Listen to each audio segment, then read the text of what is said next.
কাঁচকলা করবে। শুধু দেখে যাও আমি কি কি করতে পারি। দেখলাম, কিন্তু আমি কি করতে পারি সেটা আপনি এখনো দেখেননি। দেখেছি, এতক্ষণ শ্মশানে ছিলে তো। যাও যাও, বাড়ি গিয়ে নিম পাতা আর ছোলা ভেজানো খাও, এটাই রীতি।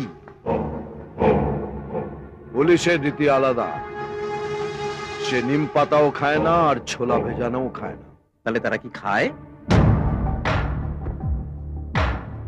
আপনার মতো করাপ্ট মন্ত্রী আর আপনার ভাইয়ের মতো রেপিস্ট ছেলের হালুয়া করে খায়।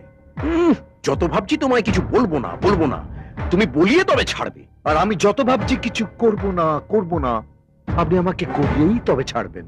এই কি করবি রে, তুই কি করবি? হ্যাঁ, ধর্ষিত মেয়েটির স্টেটমেন্টে একজন প্রত্যক্ষদর্শীর সাইন আছে, সে কোর্টে সাক্ষী দেবে। আর একটা কথা শুনে রাখ, আমার সংবিধানের 54 ধারা অনুযায়ী তোর ভাইকে পান্তা ভাতের মধ্যে সর্ষের তেল ঢেলে চটকে চটকে খাওয়ার সময় এসে গেছে। কিছু করার নেই।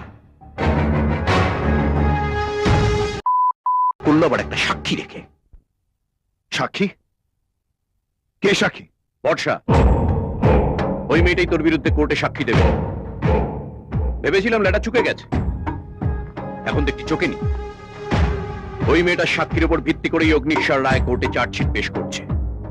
দাদা, আমি ওই মেয়েটাকে ছাড়বো না, কালই আমি ওকে খতম করবো। থাক, এমনিতেই আমার বিষ ফোড়া হয়ে আছো, তার সাইজ আর বাড়িও না।